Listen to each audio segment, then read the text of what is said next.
Welcome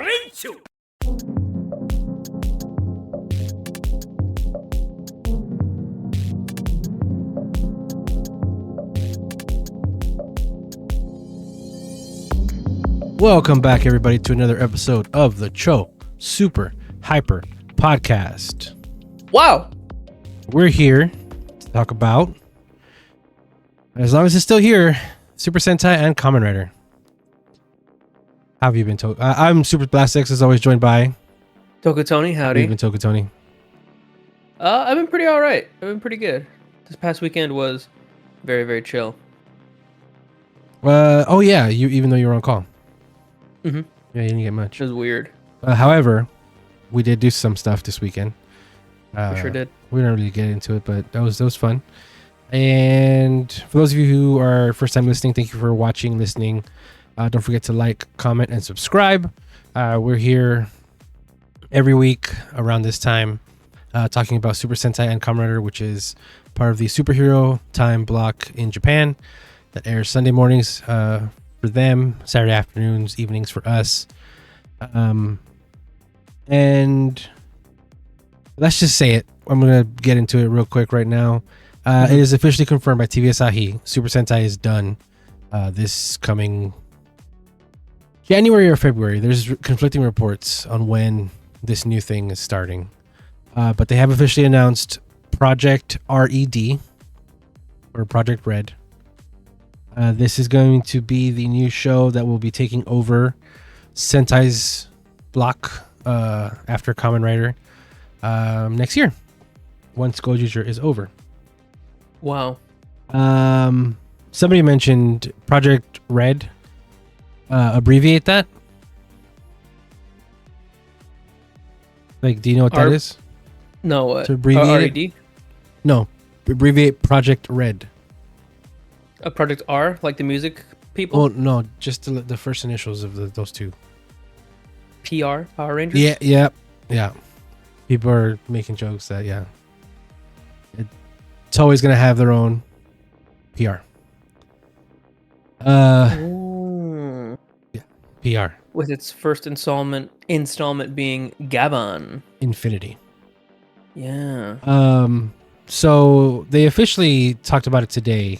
TV Asahi's president says, Sentai coming back isn't ruled out. It could always happen. That's not happening anytime soon, I don't think. This Project Red Infinity, Gavan Infinity, seems to be a Metal Heroes. And those people that leak and talk and whatever, like to spew nonsense, we're saying it's going to be Sentai and everything but name. And I don't think that's not going to happen. No. It is definitely going to be its own thing in Metal Heroes, and especially with how Toei talked about it today, there's no Sentai anymore. In this official conference thing, they also mentioned that they apologize for the Maya Memori situation, and that they are not looking to have any of the bill passed on to her. It sounds like they're pretty rightfully upset with Seiju, like everybody else is. And it sounds like Seiju is going to have to be the one to pay the bill. The agency that had Maya Memori. Yeah. Do you have any thoughts or?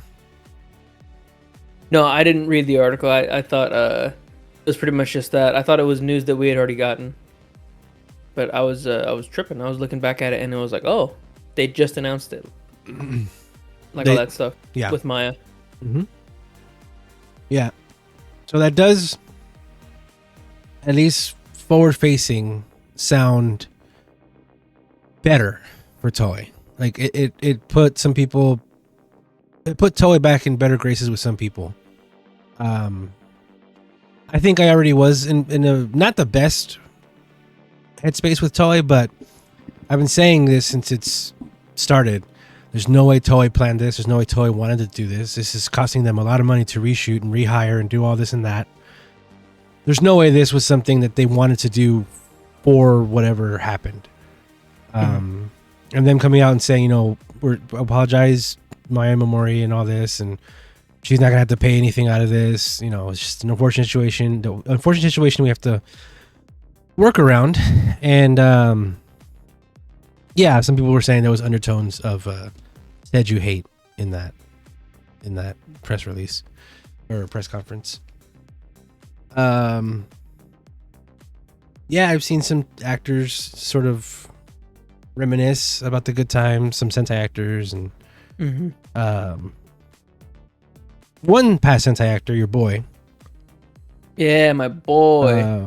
Seems to be tweeting with a lot of interest to this new thing, the Project Red. Yeah,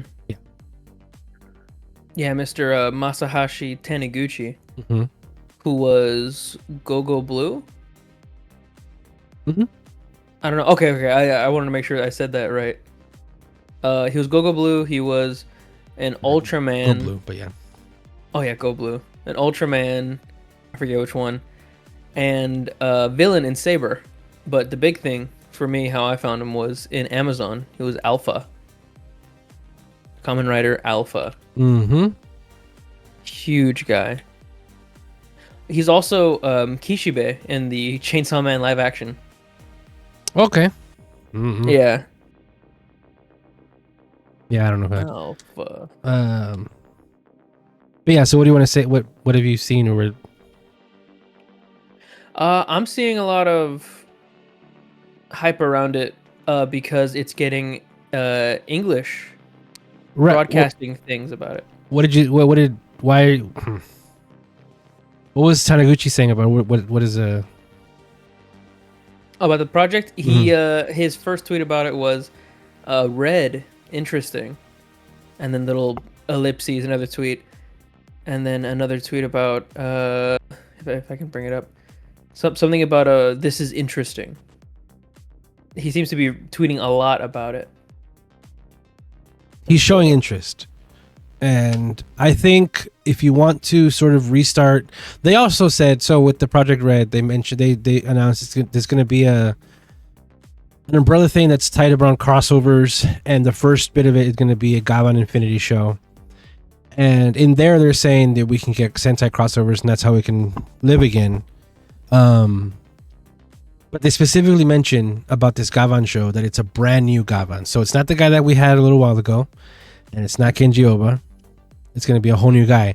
And I think if they wanted to really capture people, at least in Japan and fans of actors and stuff, if they got this dude back to do this, I think that help bolster interest in people, I think, for sure.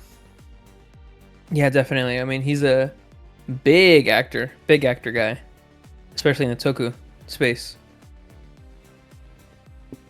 Yeah, kind of like Shira Kohaku in Gozyuger, where they got her for this. It definitely got a lot of people very excited to continue with Gozyuger, where a lot of people saw what happened with Maya and like, we're done with it. And then turn around, announce Shira, and people are like, okay, no, yeah. People love her. We'll get to it when we get to the episode, but we do see a first official glimpse of her as Sumino. Yeah, and that was crazy. I'll mention she is on another dorama right now. And I follow her on socials, of course, everywhere. She has been mentioning this dorama that she's on a lot. Like, how they tonight watch this episode. Not her saying it, just like a picture or a episode preview of the next one or whatever. She has not said a thing about being back in Sentai. Oh wow. Nothing. Her sister did. You sent me that. I did, yeah. Nene Shida. Nene? Yeah. She said something Nene.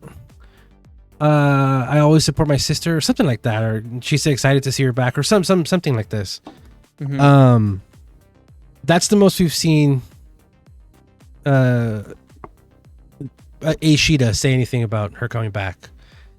I wonder if she can't, or and this is going to sound stupid, but I wouldn't be surprised. They're not paying her to, because I can see part of getting paid to be in a toku show being, you know, because every Sentai actor that has a social media does post on at least their Twitter. Oh, look forward to it. Look forward to this episode. Can't wait to watch it with you, or you know, stuff like that.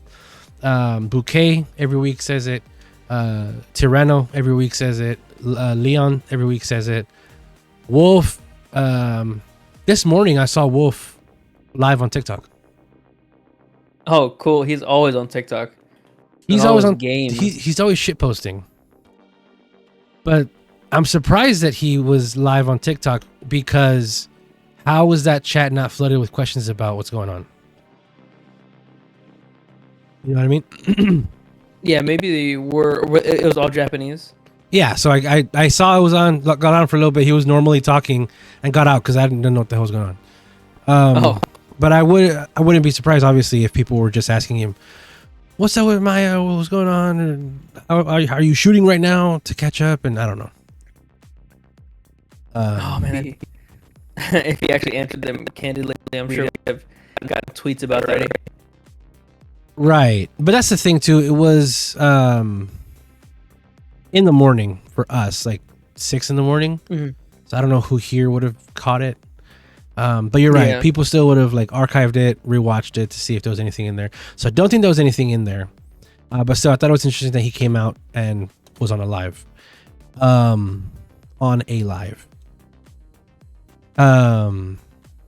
But yeah, nothing from Shida Kohaku about her coming back in this show.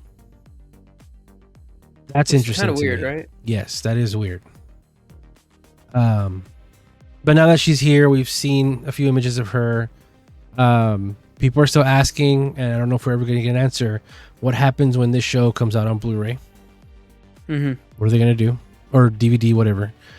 What happens to the supposedly finished filming Don Brothers versus Gozyuger? Or meets Gozyuger? We don't know if it's a versus. And it's supposedly also finished filming the Boom Boonger versus Gozyuger thing. Because those all have Maya Memoria's likeness in them. And those definitely cost more to produce than an episode of a show.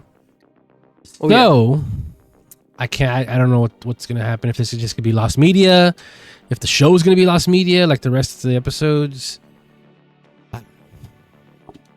Well, because they already put out the first half of the season on DVD, right? Didn't they already do that? Yeah, I think they do it in quarters. Okay. Yeah, so that's just gonna be gone. Yeah, I don't know. And then with the news of the Project Red, there was article supposedly that said it's going to start in January. If that's true, Gozyuger does not meet 50 episodes. Which I've been saying for a while. It'd be funny if they didn't. Or if they got to 51. 50?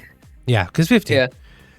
But the article that mentioned that removed any mentioning of Project Red starting in January. So we might still have a chance to have it start in February. Meaning Gozyuger still might get 50 episodes. Let's see. Episode 40 is this weekend. Yep.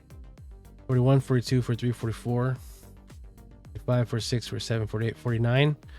So yeah, February 7th, lucky you, would be the 50th episode of Gozyuger if we get to that. This whole stuff with Maya and the reshoots and everything, I still doubt we're getting to 50. I'd love to see it, but I don't know. Yeah, that'd be something. That would be like a perfect bookend, but seeing as, you know, with everything going on, it's just less and less likely with how many, like with the budgetary, right? Like how many episodes they'd need to reshoot minimum. Yeah. Yeah, and then the movies that I mentioned, and I wonder if they would put. Oh, they also announced the Gozyuger cast is going to be at the Superhero Live thing. Yep. Except for that was awesome. Except for Haruka. Except for Haruka, excuse me. Shida Kohaku. Kohaku. So yeah, all the dudes are going to be there. That's another thing. Did they hire her to do that too, or because when you do a Sentai, you're contracted to do a year, right, or a year and a half, really, because you're doing that live show at the end. It's just we're not really going to find out about the situation that she's in. I was curious about that too, because the way that they had format their contracts, I wonder what the contingency of that is, if the main yearly episodes also include this stage show. It has to, because they have to be there. Yeah. And then the stage show with like the summer movies, and then the crossover movies, and then whatever like in-person signing stuff that they do for that. But I'm sure that that's with the agency, right? Yeah, I don't think they do signing stuff. Okay. They do meet and greets at the live stage shows and stuff. Tokyo Dome City. Yeah. Yeah. We need to go to Tokyo Dome City. Not anymore. Well, we can still make it to February. That would be crazy. Mm-hmm. That would be very in the moment. Be ball sack. Nuts. So I wanted to jump in on that news first before we get into our week and what we had done before, just because that was at the top of my brain and I wanted to get it out before we got into the episode. We can talk about the episode later because we did watch it. It's almost over, guys. Sentai is almost over. Today at work, I had a really long, rough day. We all did. It's been rough today and yesterday because we have the weekend off. Thursday, Friday, Saturday, and Sunday. We're off all those days. But in order to do that, we have to make sure we do enough work to justify it so that we're caught up. After everything settled down, it was like 20 minutes, maybe even 10 minutes before leaving. No, it was like 5 minutes before leaving, before I closed my computer. I caught the very end of a Tokusatsu live stream. Zyuranger was on. Oh, cool. And it was the ending theme. And that was playing. Jumbo.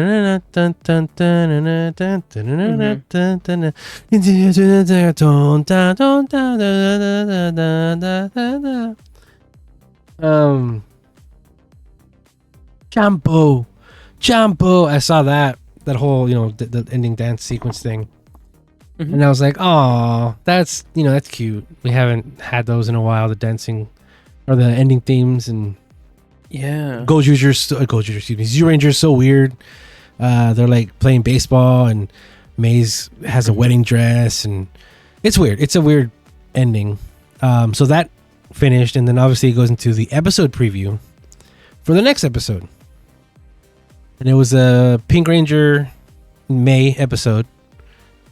And as it was talking, like Zyuranger and the Terra Ranger has to do this and this, blah, blah, blah, blah. I got emotional. I started to tear up a little bit because after Gozyuger's over, we're not going to get any more next time on Sentai episode previews. Oh, right. That's it.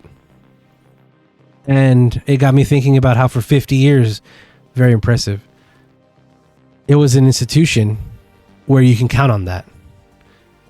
At the end of each Sentai episode for 50 years, you got a next time on for 50 years. And then I just started thinking, in 2 months, that's it. We're done. We're out. So I got a little teary-eyed thinking about that and how rough it's going to be in 2 weeks when I don't have that anymore. And then it's Tokusatsu. It's a continuous 24-hour live stream. So after that, the intro started. And I don't know if you remember the Zyuranger intro. Big ass T-Rex face. Like Yeah, the claymation Anima- or like the puppets. animatronic dinosaurs Mhm. and shit. And then I laughed again because like that looks funny. Yeah. But I didn't close my laptop until I heard the little jingle that plays right before the song starts. Mhm. And I was very nostalgic for that. And then I closed it and I was like, oh, goodbye, sweet prince.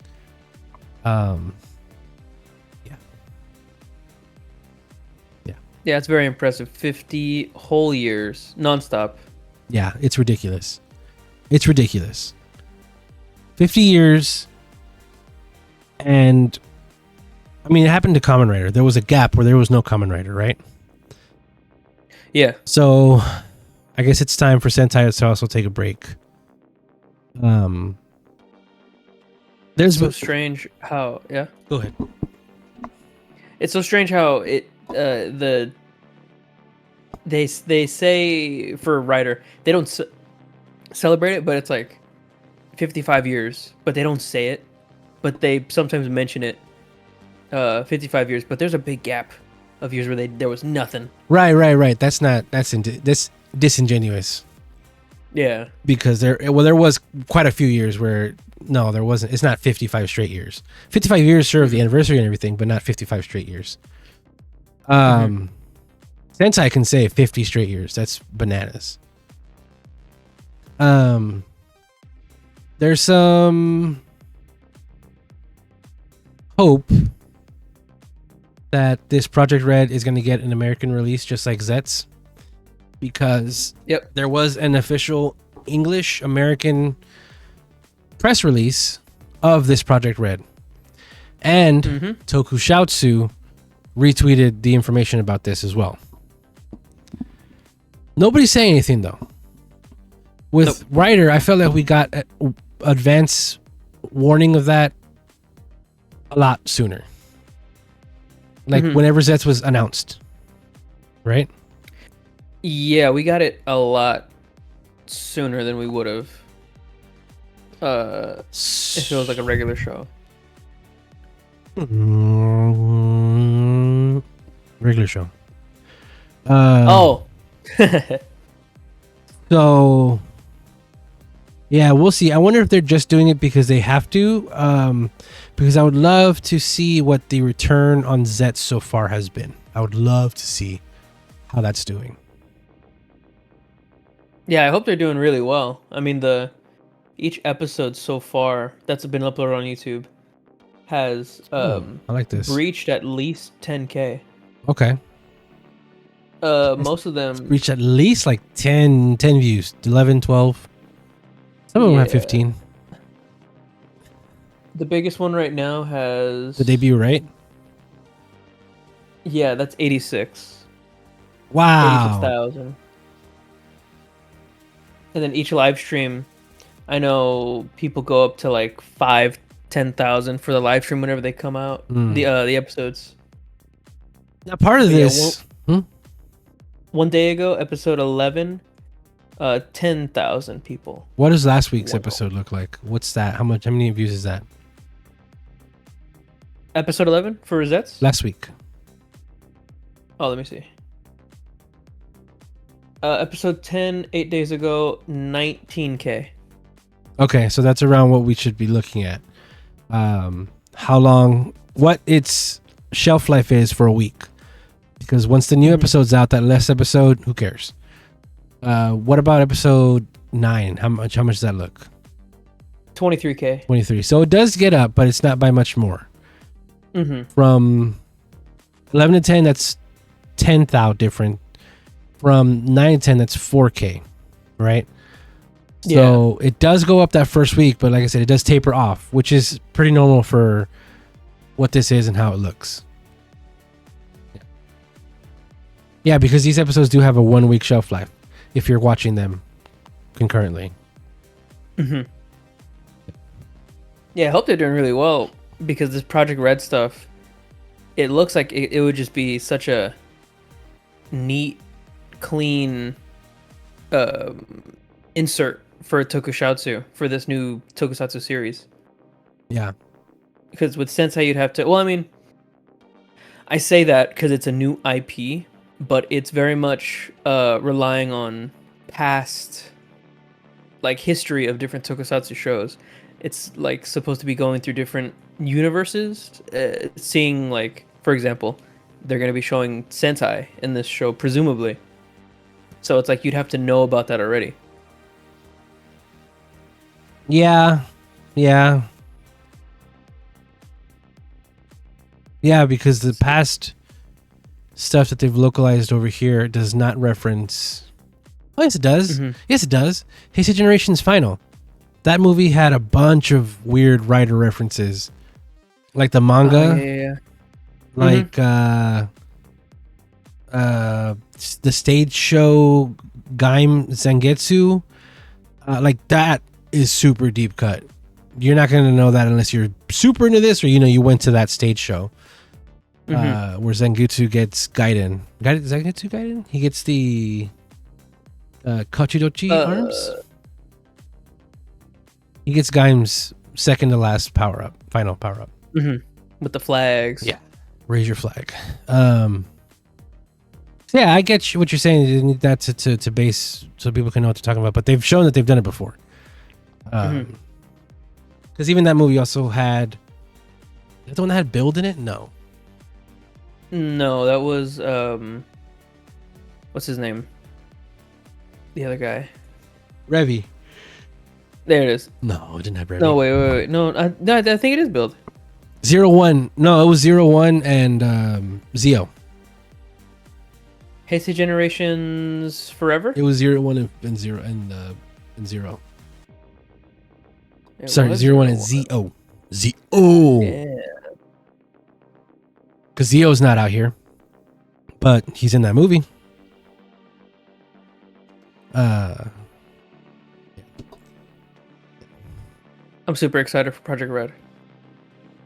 Cool. Just because the hype about it is super... It's like mysterious. It's really building. But I'm not too excited about how it's going to be like an anthology, sort of. Like Project Red is the main series, but the first installment is Gavin Infinity. So it's like, what are we going to do for like 6-month gaps or 6-month stories crossing over? But there was a press release earlier that I was reading where it was talking about how it's going to be Gavin's crew, and they're going to introduce more and more characters each installment. But it's still going to be the main Gavin. Yeah, we'll see. People were saying that before when they were saying it's a Sentai and everything but name. It's like not at all. The thing that they're pulling from Sentai in this show seems to just be Red Hero. There's not just going to be a team. There's not just going to be robots, big mech fights and stuff like that. So, yeah, it wouldn't be like anything story related, right? It'd just be like staff, like the actual people that make the show. Probably. Yeah. I mean, you could say that about anything. You could say that the Rider is a continuation of Sentai because they have the same Toei studio behind them. That doesn't make sense. It is a shame how much Sentai costs to make and how little it makes on its toys. But I did see a lot of it has to do with how much cheaper it is to make Kamen Rider, which makes sense. They don't have at least 5 main characters who are also heroes. In Rider, you can have one, so you only have to worry about one suit. On top of that, when they do get different power-ups, it's just a modification to the suit. On top of that, you can make a villain Rider, which is just a repaint of that suit. There's a lot of recycling you can do in Rider, and apparently Evil Riders has contributed a lot to the success of Rider recently. Yeah, I don't doubt it. Because I do not doubt it. It is an easy turnaround. And they don't typically make villain figures, bad guys in Japan. However, if a villain is a Rider, they can make a Rider toy. So yeah, that's an easy way for them to increase their sales of the toys in that regard. My argument to Right. that is, I mean, Sentai is basically the same body type, male or female, and a different mask or helmet. Mm-hmm. And I think that sounds cheap to produce, but I guess it's not cheap enough. And I guess the issue too is, kids, they're not going to want one, they're going to want all of them. And sometimes you have to choose, you can only get one. And there's a lot to think to look at there. Mm-hmm. I'm glad they really tapered off that multiple riders stuff, going back to like traditional one rider, like the beginning of Heisei Kuga, where it's like it's just the main guy, and maybe a different suit, like how we see with Nozx, but they're not going all crazy like how they did for Ryuki, where it's like a million riders, Mm-hmm. or like with Decade, where it's just the same suit over and over again, but it's just him. To get all that again, that's probably cheaper, huh? Just to get remake everything, Mm-hmm. but then just get a different belt. Mm-hmm. Yeah. Yeah, I Oh, bet that was pretty good. another thing I think I saw is that they are going to be doing more AI type shit, because of course they are. So I'm kind of relieved, but also Gozyuger's doing it. That Sentai's getting out of this AI shit just in time. Mm-hmm. Even though they did use some of it in the show already. Bastards. Yeah, and the whole show is about AI, about how it's bad. Yeah, until Bouquet is good. Yeah. Probably this next episode. Yeah, did you have anything else to say about this? No. I'm just excited about Red, and I'm obviously sad for Sentai because it's such a, like I said, it was an institution for a long time, and it's like a livelihood thing. If you're a young up and coming model or musician or something, you have a chance to be in that slot. If I just get a slot in Sentai, I could skyrocket in where I want to be. Yeah.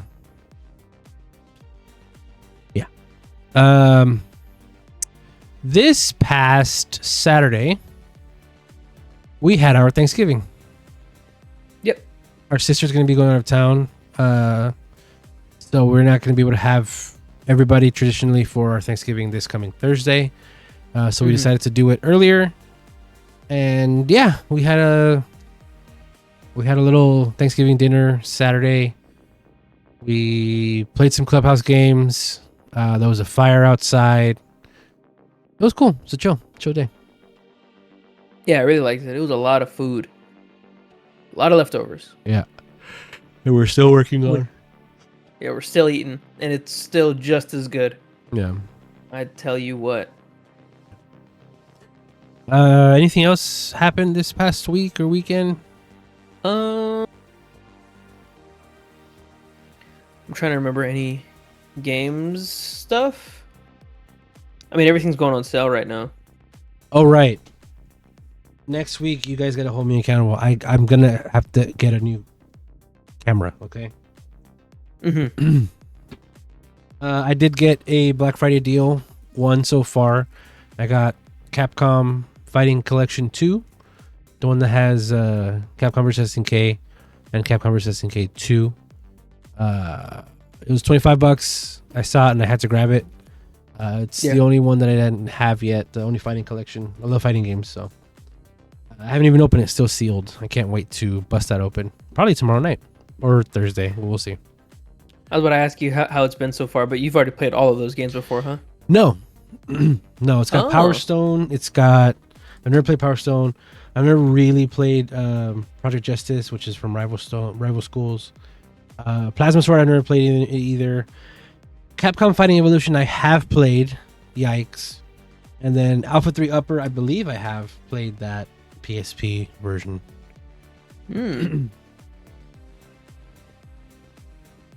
Also, I looking through my photos, I just found the thing I was thinking about with Sentai production. It's a tweet from Toei PR. Their first tweet about it was a brand new A new brand of tokusatsu series is born, starting in 2026. Hashtag Super Sentai within the framework of the series is a new tokusatsu hero series, Project Red. Yeah. So that was the only thing in my mind that was like tokusatsu. It was a Super Sentai production stuff. So nothing of the people are saying it. Yeah. Yeah. Okay. I'm ready to move on talking about that crap. Talking about that stuff. Excuse me. No hate. No hate. It's just it's killing my baby, you know? How long Yes. How long have we been doing? How long have I been doing Sentai? You've been doing Sentai about 4 or 5 years longer than I have. Let me see. I started around the time Gozyuger aired. So 10, 11, 12, 13 years. That's right. 12, 13 years. And now it's gone. What was Gozyuger? Yes. Well, That was 2013. yeah, Gozyuger 2 years ago, 10-year thing, Gozyuger. So it's been about 12, 13 years. I started Sentai after the game For Honor came out. Whenever you showed it to me, whenever you showed me Samurai, Shinkenger, and For Honor came out in the end of 2016, so about 2017. Mine might even be earlier than that because I do remember seeing some Gokaiger stuff in college, and that was 2 years before that. So 14, 15 years, something like this. Yeah. Damn, yeah, so I was about 21, 22. And now I'm an old man. 21? Sorry. Yeah, you better be sorry. Only Okay. 8 years for me. 2017, I started first officially with Q Ranger. Yeah. Well, I mean, you saw Shinkenger before that. Yeah, and a little bit of Go Buster. Like 2 episodes of Go Buster. Interesting. Okay. When did you see Gokaiger? It was after starting Q Ranger. I was watching it alongside that. Oh, okay. Mm-hmm. Okay. Which I was also watching by myself, just so that I can get that little like focused in experience. Mm-hmm. Okay. I didn't really have anything else for the week or anything. Oh, I guess one thing real quick. I'm going to send in my Steam Deck tomorrow. Hopefully they'll be able to repair it. So I'm going to be without it. Interesting. The shipping label came and it's being shipped to freaking McAllen. Oh, really? That's awesome. I guess they have a repair center down there. Shoot, I mean, we just I was take it down there. I could have taken. I was there like a month ago. I could have taken it. Yeah. I just haven't done it. That's another news thing that happened. I was trying to look for Kamen Rider Global, the EN, the Zeztz Tokusatsu YouTube channel, posted a interview with the producer. Oh, what was that? Yeah, it was pretty cool. It's a Inside Kamen Rider Zeztz interview with producer Hideaki Yanaka. Sorry, it's on the Toei Tokusatsu World official. When was that? YouTube channel. That was 1 day ago. Oh wow, I didn't even know November about that. 24th. Cool. Okay, well, let's go ahead and move along. It's been almost 40 minutes. Oh no. Yeah. We're gonna take a quick. How long do you want? Let's do 10 seconds. We're gonna do a quick 10-second break. When we come back, we're gonna talk about Super Hero Time. We will be right back.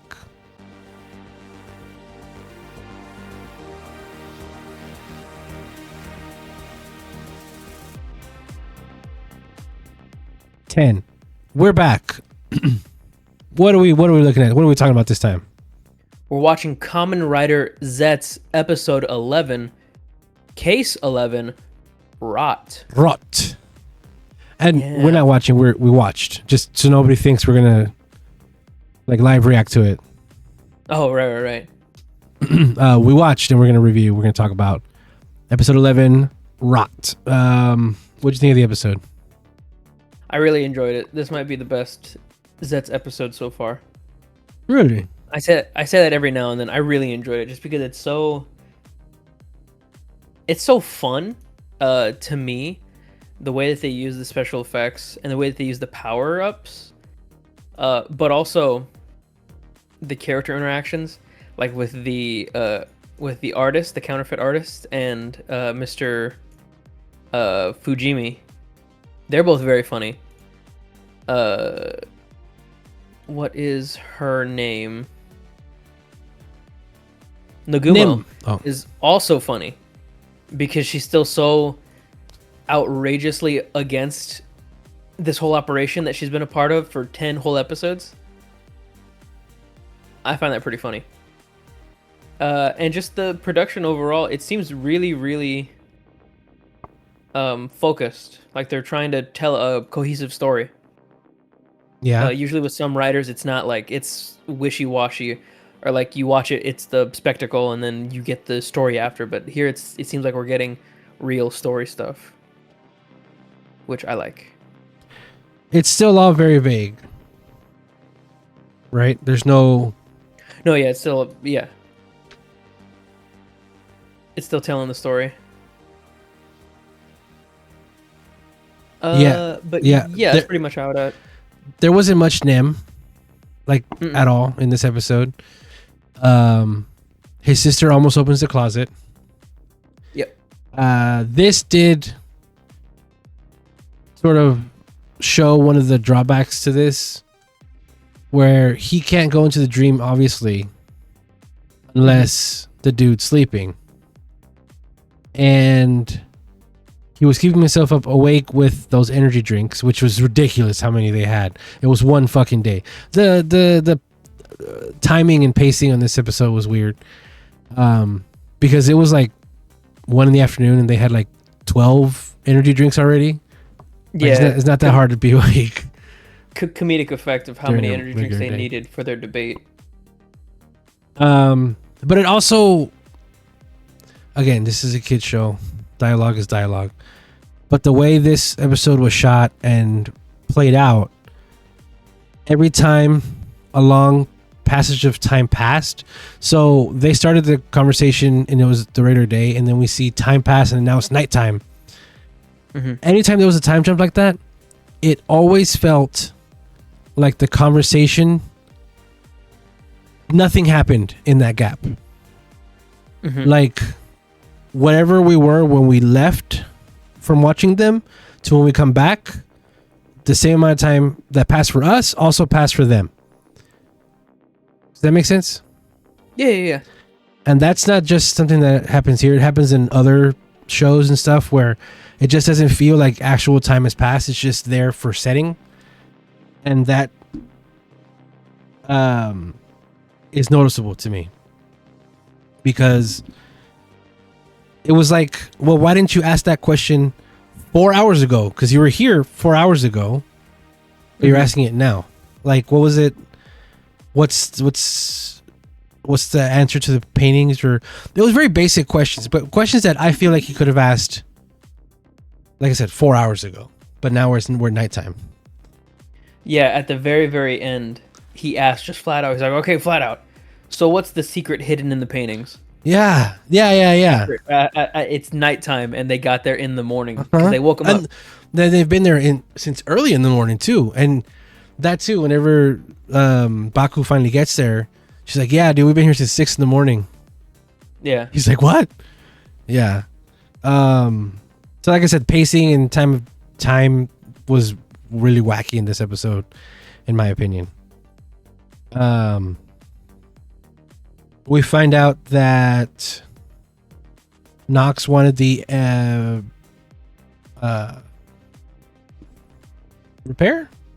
restore? What is it called? Restore Capsum to restore his moldy ass change your device thing. And And then it's the Nozx Night Driver. And then in the preview where we see him, it's funny. I was talking about how evil writers have been making their money. I think Nem says out loud, "Oh, shiny Zeztz," because he doesn't look exactly like Zeztz, but it does look like a modification to what we already see, right? Like it's not a whole different design. It does still look like Zeztz, just a little different, which speaks to and again, he's a bad guy, so they can make toys and they can sell that. I'm sure he's going to be in the next Soto set. This Nozx guy. The what was I gonna say? But the driver. No, you go. I'm gonna think about what I was gonna say. The driver is also the same. It's called the Knight Invoker. Knight being like a sword and shield knight. But yeah, that's the whole reason why he wanted to one, use those paintings to get the national secret, and then two, restore whatever he needed healing, right? Which is his sword and then this belt. But he needed these 3 art pieces for it for some reason. We still don't know the national secret. The whole point being, it's safer if you don't know, because if you did know, then you'd be in danger. That's how the whole secrecy things works with spies. But it's just so weird how this counterfeit artist guy has to be more important in the future, because Nozx, before he turns into Nozx, the guy, if I can get his name again, Odeka Kensei, he commissioned this counterfeit artist to make all of the artworks that have been stolen. He has to be more important, right? Because he knows the national secret. I guess. I mean, you're right. He should, but I don't think they do that anymore. Mm-mm. I mean, I've said it with Nem's dad. And the painter's story is bleak, I guess. He was stuck, artist block, and he was doing very well, and he ended up just having to be a counterfeiter. But yeah, this is very weird. I don't understand why they had to be counterfeit paintings. I don't understand why I had to pour that liquid on it. I don't understand why I had to make a door. And that door had the henshin device, and the henshin device was moldy or something. Yeah. He used all 3 paintings. He got some liquid on it, like how you said, and then those 3 paintings decombined, and the parts that were missing went into each other and then became that flower, which I guess is important, which is a part of all 3 of those paintings. Then that flower became a door, and that door holds the national secrets, including the briefcase with the Night Invoker. It's like how you said that's so, like, why? For what? Yeah, that part I don't get. Yeah, and I think I saw this somewhere, maybe on Twitter, but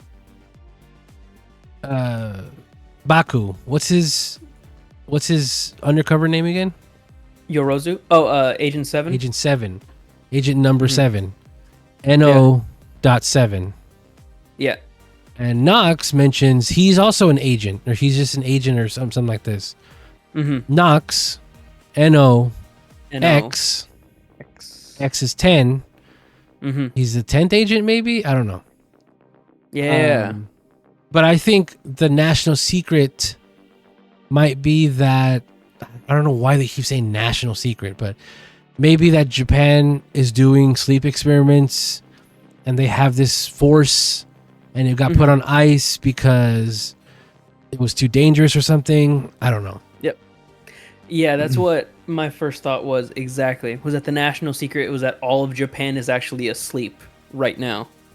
And this whole story is about a dream within a dream. and you only it only is a dream within a dream because you don't believe that you're dreaming in the first place, which is how you can have Baku be such a good vivid dreamer. But that also got me was as soon as Baku fell asleep, he was in the dude's dream. Like there was no. Yeah, he's a fast sleeper. No navigating it. No. Like no way. No, like he just is there. He didn't have to find a way to get there. Oh right. Everybody could have been dreaming, but he got the dream he wanted. Yeah, that's not explained at all either. No. Yeah, it is still a lot of questions, and the way they keep treating their new characters, where they're just sort of there and then, don't worry about it, they're gone. I wonder if we ever really will get like concrete answers. Maybe they will. But I do think we're meant to just enjoy the ride. Yeah, I think so. With the other ones, the other dreamers that we've been trying to save, there hasn't been much impact to like the world. The one that I'm thinking about right now is the famous lady. She was just a lady that was famous, and then a guy that lived in the same area. That doesn't have any impact on like the plot of Japan or the agency or anything. So it's not like it would be super convenient enough for them to come back and be like, "Oh, I'm actually a part of this thing." Famous lady. Although that would be cool. The one that afraid of heights, afraid of falling. The bride? Yeah, the bride. Save the VIP bride. Right. Okay. VIP was the word I was looking for, not famous. Yeah, and then this episode also does a thing where Baku tells the dreamer, "Remember me?" Yeah. And he does. And he's not a secret agent because he's there. He is. He had to be reminded. He says, he looks at him, he's like, "Huh?" And then Baku says, "Agent Zeven, remember?" And he's like, "Oh yeah, Agent that Zeven." was you. Yeah. And then she's still gonna be skeptical. I kept saying while we were watching this live out loud, I better not hear her say anything else ever. Because how the hell else is this dude gonna recognize Baku or anything? And even then, when that's happening, she's like, "You serious? Can this really happen?" Yeah, but before he even gets in the dream, Nagumo goes up to Zeztz or Baku, and is like, "Are you sure? Like, are you being for real? Like, you really enter these guys' dreams?" And he's like, "Dog, episode really? 11, homie." Yeah. This if she keeps this up, this is gonna be worse than the Lupat stuff. Where it's like at the end of the series, where every like month, the Pat Rangers are like, maybe it is that, and then something happens and they throw them off the chase, off their trail, and it's always stupid things. But here, if like every episode she has to be convinced, no, this is real. I said, what in his dream? Like, look at that painting that's floating. What are you talking about? Fucking video. Remember the fucking bomb? Like, the bomb just happened. The feathers at the chapel. Like, where did the hell? What are you talking about? Yeah, I don't want to hear her. Oh, are you for real? Yeah. Yeah. I hope that doesn't happen again. I hope there's actually a scene, because there wasn't any reconciliation between Nagumo and Zeztz being like, "Oh, I'm sorry I doubted you." Oh, yeah. I hope there's a scene like that where it's like, "Okay, I trust you now fully." It better not be until he gets into her dream. Like, that's what it's going to take for her. Right.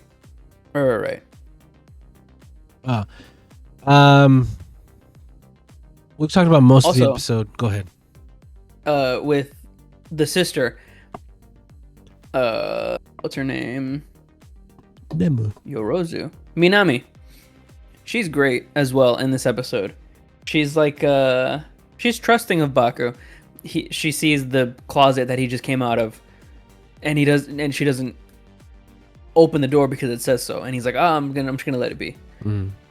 And she's saying, Baku tells her, even if it's not a big thing, helping people, I can do it in my dreams, which is like him being a secret agent. He's like, and she says to him, yeah, that's good. You can be a helper in your dreams. Just don't do that in real life. Yeah.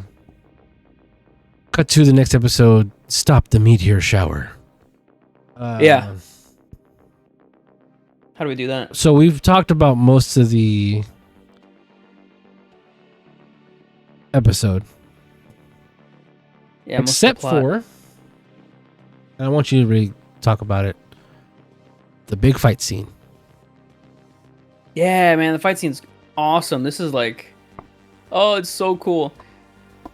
So, Zeztz is using his shield form normally to fight the mold nightmare, but he uses the wonder capsule to go to shrink smaller and smaller in the dream, like how the mold monster is doing, because the mold monster can get as small as can be and spread infinitely, which is like a thing of like, I can defeat you, but actually not really, because I can just reproduce as small and as fast as I want to kill the artist.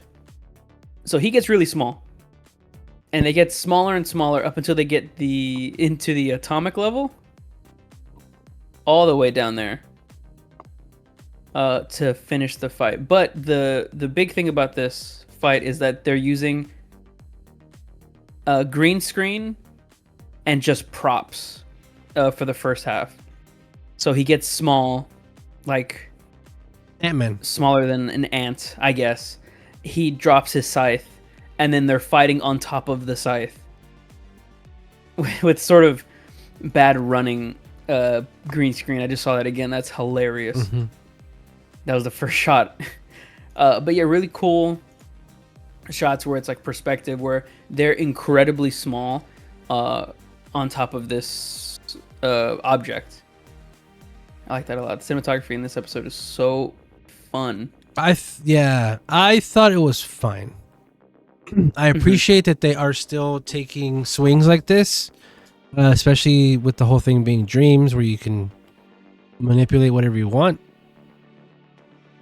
However, I mean, you mentioned when we were watching it, it's a dream. Just do it. Especially if you're lucid dreaming. Just do whatever you want, right? Yeah.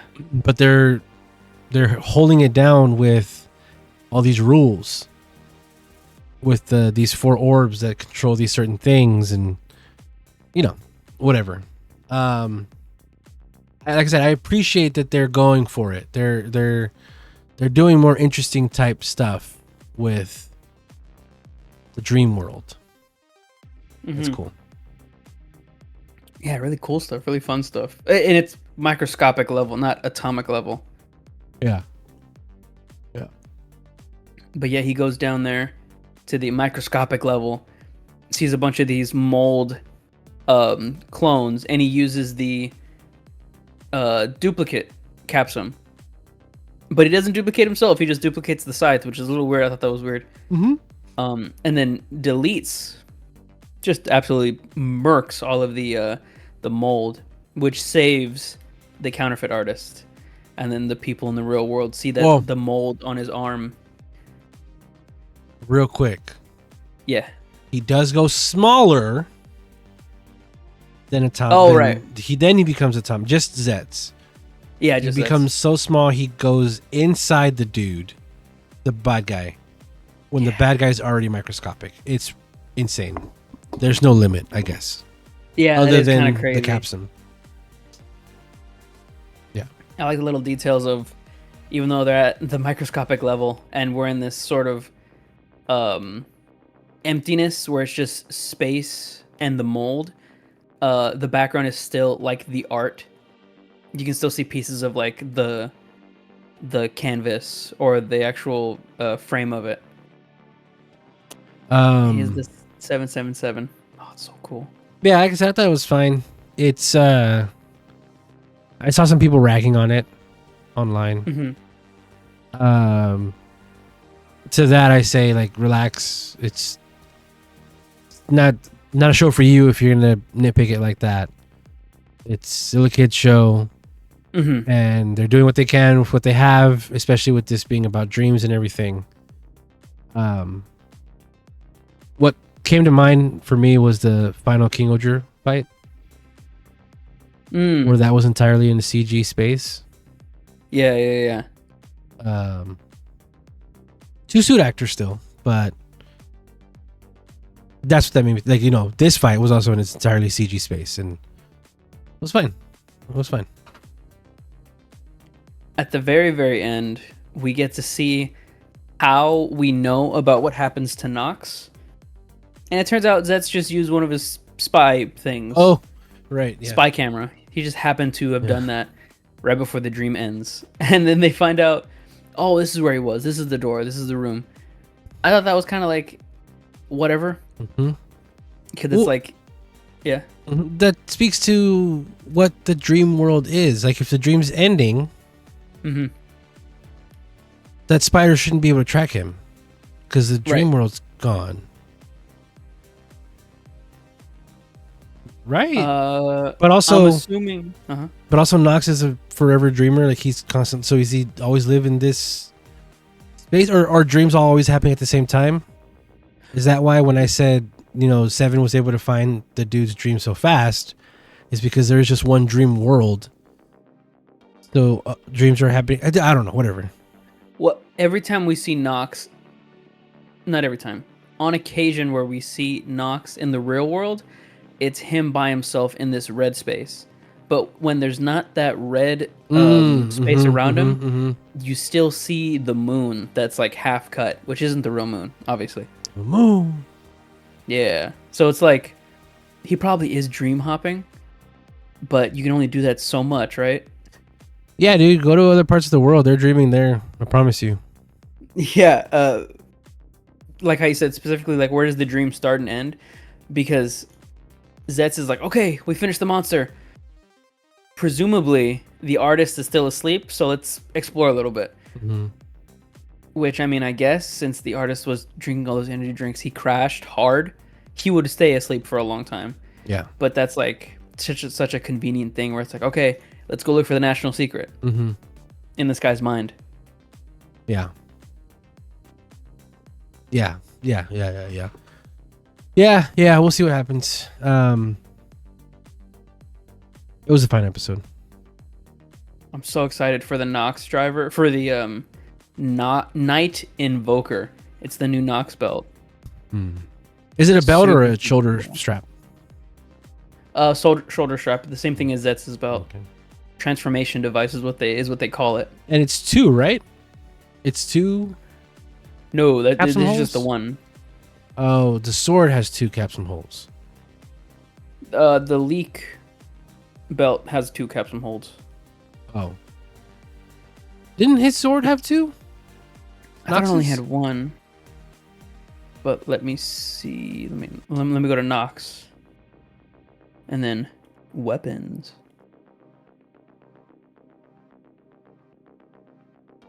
Jeez. Break'em Buster. No, that's just one. Jeez, that's big. That's a big one hole. Oh, that's the toy. They used the toy, not the actual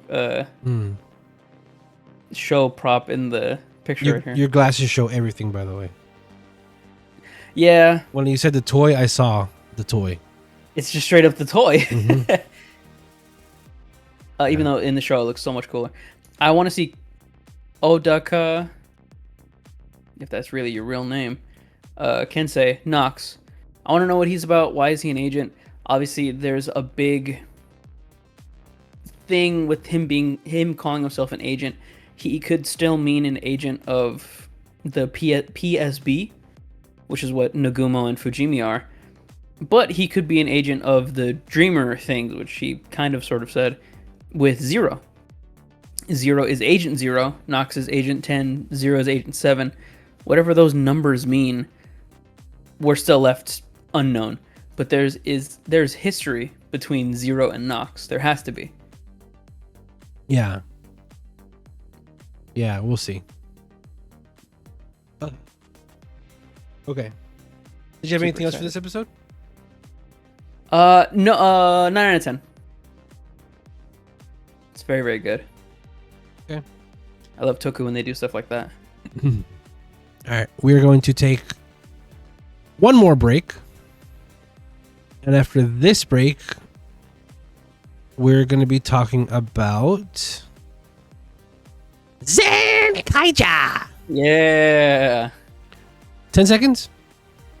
Yeah. All right, we'll be right back.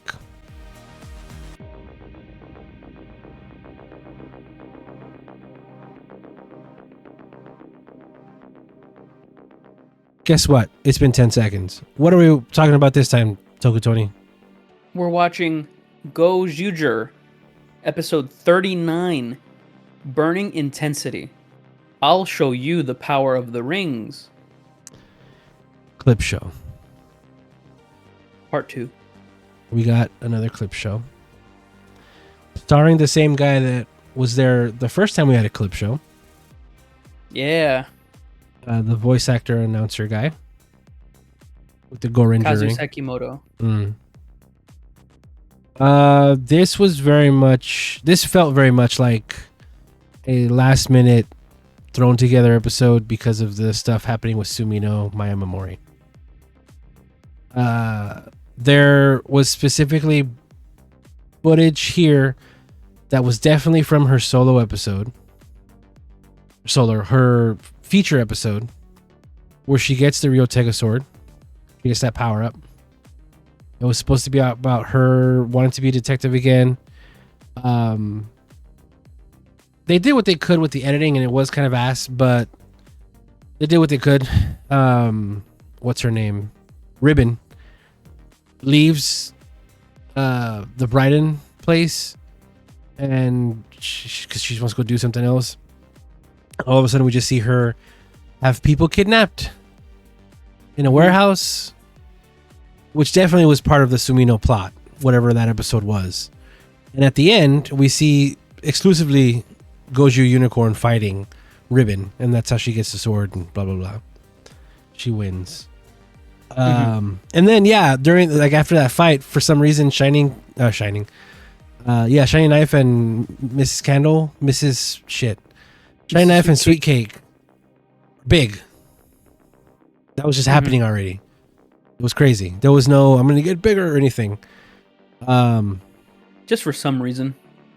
I did appreciate that they used that form of the mech that we haven't seen. Whiteburn, which is Polar and Wolf combined. It's a pretty crazy looking mech. Yeah. And I almost wonder if originally that was supposed to be Unicorn in there. Probably not, because it is specifically Wolf. But that would have been cool if we got that, because it was a Sumino focus episode. There was another bit of unseen footage in this where Goju Polar fights Mask Man. Yeah. That fight was from nothing. Because this is a clip show, obviously they're getting clips from the past. That bit was brand new. That was from an episode, probably from her episode, or it was cut from the last episode where Horu and Kuon see their foster dad. It was either from that or from the Sumino episode.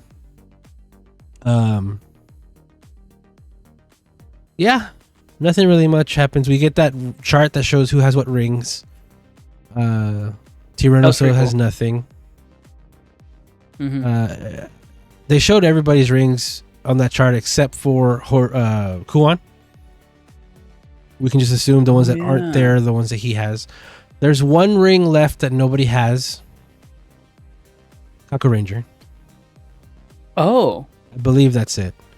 And it's weird because the last Sentai power that the Gokaijers had to get was Kaku Ranger. So, cool. Yeah. I think maybe that's just because they're playing into the ninja thing, so it's harder to find them. That's that's just me. I said that. I don't know if that's true, but that makes sense. Fuck it. Yeah. Do you have anything to say about this episode? I enjoyed the fighting. I really enjoyed the bits of Sumino's suit actress, Unicorn with the Zenkaiser. Zenkaiser. So cool. Oh, right. That's why I said we're gonna talk about Zenkaiser. Yeah. And I also I said, love that she has the ring. while we were watching it live, I mentioned, oh, this would have been your favorite episode. Yeah. I mean, you still have the man. Zenkaiser Black stuff that happened earlier with Rei, which was pretty sick too. But yeah, this would have been really cool. Or we get him for real. Or he's a good guy. We got DAIIIII Zenkai. That was fun. We got the finisher where the arrow shoots out and falls from the sky. That was pretty cool. Yeah. It was really fun seeing that. Yeah, that was cool. I enjoyed seeing that as well. I have an update. I'm not sure if we talked about this last week, but on the wiki here that I used to get the information, it's we have a lost episode category right here for the episodes. Episode 38, the original.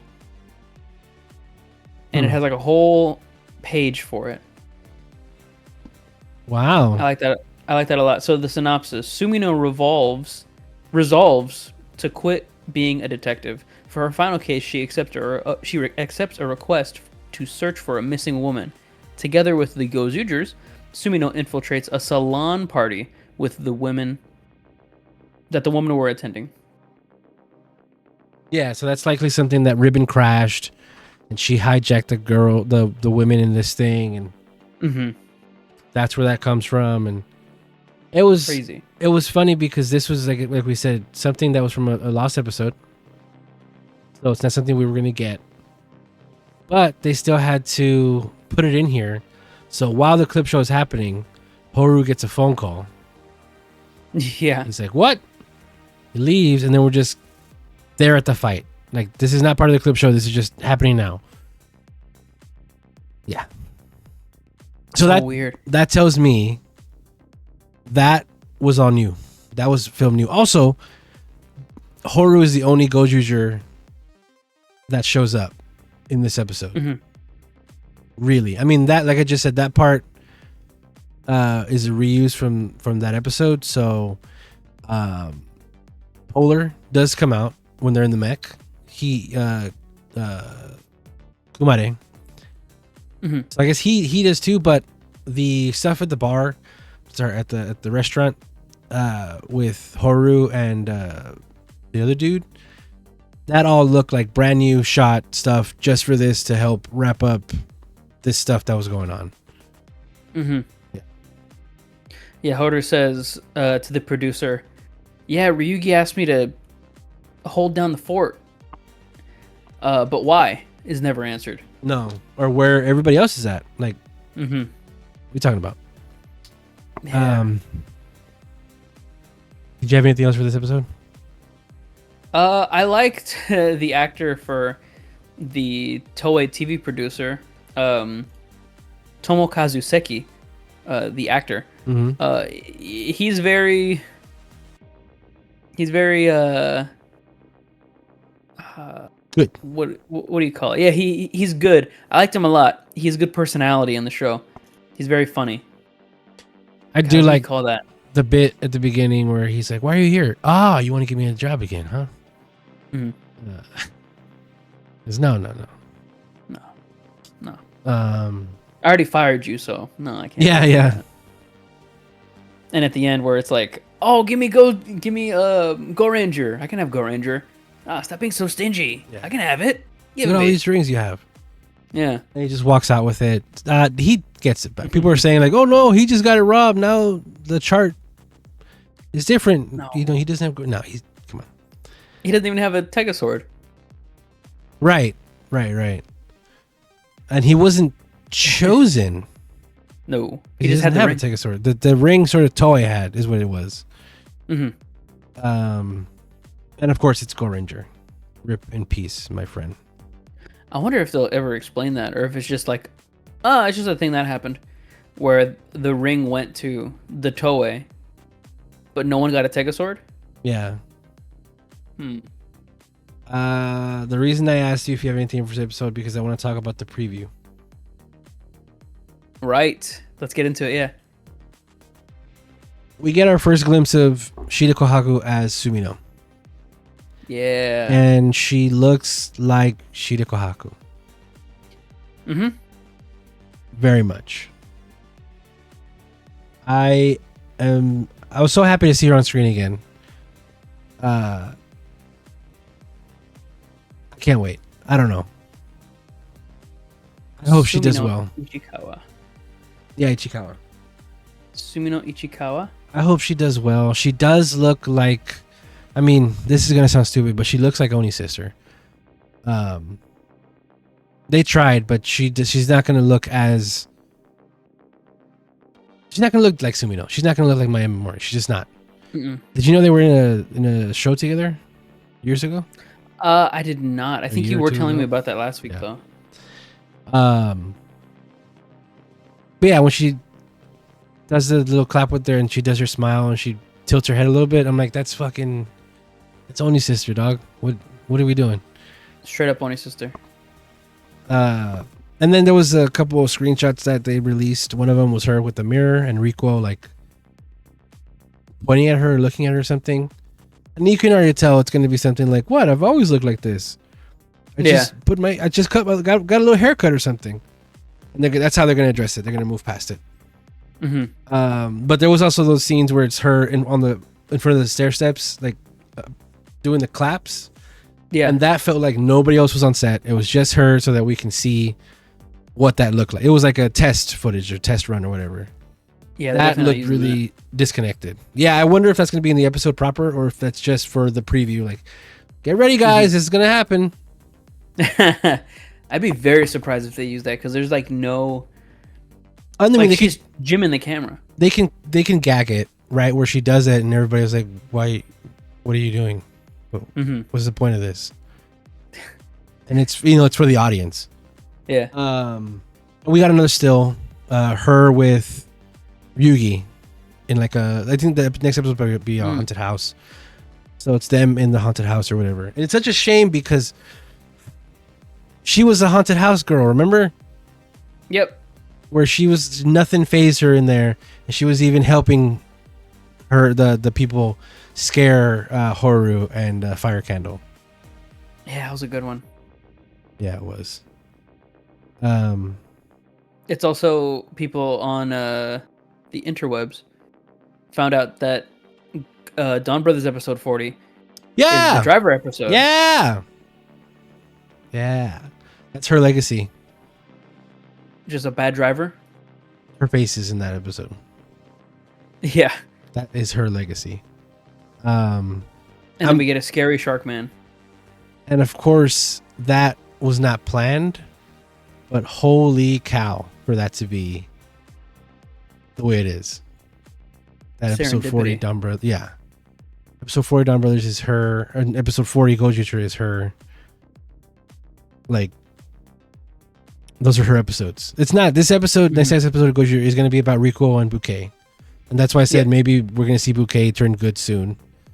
But again, it being about a haunted house, I don't imagine that Sumino wouldn't have had a little part in this episode.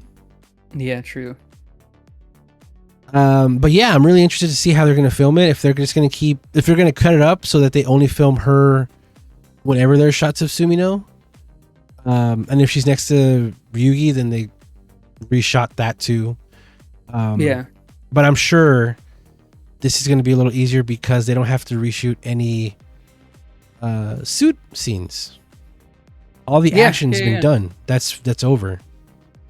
So they only have to reshoot stuff with her.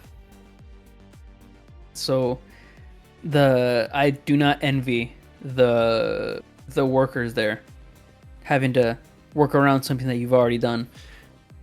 I mean, I hope that makes it feel easier, or maybe it gives them validation like, hey, we can do it this way now. We have a chance to. But the one I feel the most sorry for is definitely Shida Kohaku. I mean, besides Maya, because of course. But Sheeta, I feel like they're having to rush to film her stuff so they can get in the episodes because this is still a weekly show. Mm-hmm. So I can only imagine how she's like, okay, or how they're like, okay, stand here. Okay, say your lines. Okay, one more time. Okay, rep, let's go. Let's go to the next scene. Okay, stand here. Okay, Ryuki, get in there next to her. Okay, go, say your lines. Okay, cut. Next. And I could just imagine how fast-paced they have to do this to make it all sync up and catch up. And yeah, I feel sorry for her. But I'm sure she's getting paid. I'm sure everybody's getting paid. Like we said, the this is not a free reproduction. So he has to spend money on this. It's unfortunate. So what do you think in your own opinion with the whole bouquet maybe becoming good again? She is an AI. Again. She's AI character. What would be the best way to go about making her good again? Would she have to be like a human, or would she just be still AI and that's like her legacy? I don't know. I think it's going to be something about love. It's going to be something about her being able to connect to a human. Pinocchio? I think it's going to have something to do with the human being able to connect with an AI. I don't know because they haven't really done an overt love like this since, I guess, Dawn Brothers. It never ends. The dawn doesn't stop. Don't stop the dawn. Don't stop the Dawn Brothers. Well, yeah. Whenever it's written by the Inoue, just the man. Yeah. Somebody pointed out that screenshot of Tyranno and Unicorn. Those are two Inoue yellows. Oh yeah. Yeah. Huh, nice. And then there's also the stuff with her sister Odo, because I'm sure that's gonna come back somewhere. They gotta shoot that again, so they have to get that guest star to come back. Anyway, the thing about Bouquet, I don't know. I can see her dying. Yeah, I can see that being a thing, or maybe they do the thing where she does become real, and then she dies. I could see them easily, like how they're supposed to remake the world whenever they get all the rings. Just a side request being, and make Bouquet a real person now. Yeah. Yeah, there you go. Yeah, and Fire Candle too. I could see him also becoming real and just being like a drinking buddy or something for Horu. Yeah. Or they just have escalating pissing contests. Yeah, that'd be hilarious. I can see that happening.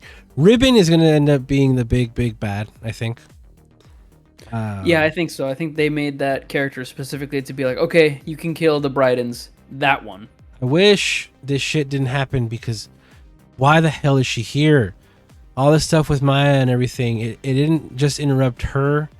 It interrupted this new villain that we don't really know why she's there. We don't know what the hell's going on, honestly. Why did Tegajun make her, It's weird. And I don't think we're going to get an explanation either. Probably not. Maybe. I don't know. It might have bred from having a sister. And they had to re-record that she just made her. But it might have been Bouquet asked for her, or we can be stronger if we had a sister, if I had a, something. I don't know. We don't know. We're not going to know. We just aren't going to know. It's a shame. Unless we get that insider information. Well, I mean, at the end of King Oger, I don't know if you remember, they did come out with a book that explains some stuff. Specifically, the scary shit? The big last bad guy? Mm-hmm. And his body. Remember that? Yeah, scary shit. Yeah. Yeah. Turns out he was using the body of a past Sentai Red that he killed in another universe. Hey! What? Project Red. Hell yeah. Killed a Project Red hero. But no, yeah, that's like haunting shit. that you sort of like, that body does kind of look like a stylized Go Ranger. Like he has like some of the colors. It looked like Red Zenkaiser. And when they come out at the end and say that, I mean, we could get something like that for this. We could get, originally in the script, Ribbon was blah, blah, blah, blah, blah, blah, blah, you know? Yeah. Excited for Shida Kohaku to be doing more Sentai. I want to see the end of this show because now it is the last one we're getting, so we'll see. Yeah, we'll see what happens with the future of this podcast for sure. I kind of don't want to stop, but I kind of don't want to do it unless Sentai's a part of it. So yeah, we'll see. We can always go back. Yeah, but then it's going to feel unfair to not talk about the Metal Heroes thing. So, Well, I mean, I'm definitely going to watch that, but that could just be like a side thing, a side upload. Yeah. Which would be like super self-contained. Yeah, that'd be cool if you did your own little reviews on the side. Yeah. Zeztz and Metal. For Zeztz. For Zeztz and Code Red. Code Red. Mountain Dew Code Red, my bad. Yeah, did you have anything else for what? For Zeztz? Yeah. I thought we would still be doing that with whatever past Sentai. Because past Sentai? Yeah. But I also said I don't know about the future of this podcast. Mm-hmm. Yeah.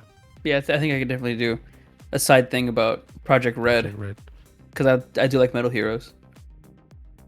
We'll see. Really cool. And also, like, if they really are going to go forward on this AI shit, I'm definitely not going to want to be involved with that. You know? Mm-hmm. Yeah, just watching in general. Yeah. Or supporting. Because I don't like that. I don't like AI. Okay. Any final words? No. I mean, good on the production for doing this so quickly. But also, Yeah, it you're still right. kind of looks like shite, just because the editing they have to go around. It looks rushed for sure. Mm-hmm. Okay. Play the music. You ready? Yes. Thank you everybody so much for listening, watching. I've been Super Blastex. Don't forget to follow me everywhere. TikTok, Instagram, Twitter. I'm Super Blastex. Thank you. And I'm Toku Tony. You can catch me everywhere at Toku Tony, except for Twitter. On Twitter, I am the Toku Tony. Wow. Like, comment, subscribe. I want to hear from you. Bye-bye. Thank you, everybody. Have a good happy Thanksgiving. Shoot, we had it, but you guys haven't, so have a happy Thanksgiving, everybody. Bye.